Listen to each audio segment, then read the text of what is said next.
ரயில் தண்டவாளம் பக்கத்துல இளம்பெண் கொலை செய்யப்பட்ட வழக்குல காவல்துறையினர் 2 இளைஞர்களை கைது செஞ்சிருக்காங்க. பணம் கொடுக்கல் வாங்கல் தகராறுதான் நடந்த பயங்கரத்திற்கு காரணமா? விரிவாக பார்க்கலாம். திண்டுக்கல்லில் இருந்து கரூர் செல்லும் பிரதான சாலை அருகே உள்ள மண் ரோட்டில் இளம்பெண் ஒருவர் சடலமாக கிடப்பதாக தாடிக்கொம்பு காவல் நிலையத்திற்கு தகவல் கிடைத்துள்ளது. சம்பவ இடத்திற்கு விரைந்து வந்த போலீசார் இறந்தவரின் உடலை மீட்டு நிகழ்விடத்தில் தீவிர சோதனை மேற்கொண்டுள்ளனர்.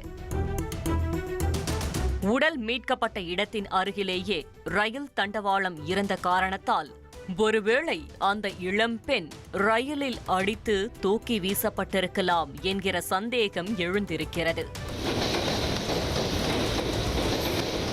ஆனால் உயிரிழந்தவரின் தலையில் இருந்த ஆழமான வெட்டுக்காயம் நடந்திருப்பது ஏன் கொலையாக இருக்கக்கூடாது என்கிற சந்தேகத்தை அதிகரித்திருக்கிறது. இறந்தவரின் உடலை பிரேத பரிசோதனைக்கு அனுப்பி வைத்த போலீசார் விசாரணையை தீவிரப்படுத்தியுள்ளனர்.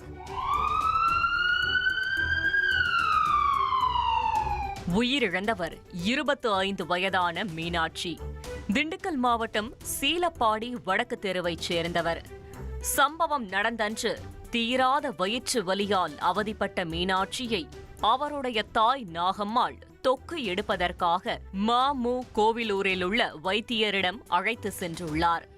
ஆனால் அங்கு வைத்தியர் இல்லாத காரணத்தினால் மீனாட்சியை பத்திரமாக வீட்டிற்கு திரும்பி செல்லுமாறு கூறிவிட்டு நாகம்மாள் துப்புரவு பணிக்கு சென்றுள்ளார். அதன் பிறகு சில மணி நேரங்களிலேயே மகள் மந்தாடி தண்டவாளம் அருகே பிணமாக கிடக்கும் தகவல் சென்றடைந்து நாகம்மாளை அதிர வைத்திருக்கிறது. இந்த இடைப்பட்ட சில மணி நேரங்களில் என்ன நடந்தது என போலீசார் தீவிர விசாரணை மேற்கொண்டுள்ளனர். அதில் வீட்டின் அருகே வசிக்கும் கோபி மற்றும் காளிமுத்து என்கிற இளைஞர்களிடம் மீனாட்சி கைமாற்றாக கடன் வாங்கி இருப்பது தெரிய வந்திருக்கிறது. பல நாட்களாகியும் மீனாட்சி அந்த பணத்தை திருப்பி செலுத்தாமல் தொடர்ந்து இழுத்தடித்துள்ளார். இதனால் ஆத்திரத்தின் உச்சிக்கே சென்ற இளைஞர்கள் இருவரும் சம்பவம் நடந்தன்று மீனாட்சி பணம் தரவில்லை என்றால் அவரை தீர்த்து கட்ட வேண்டுமென தீர்மானித்துள்ளனர்.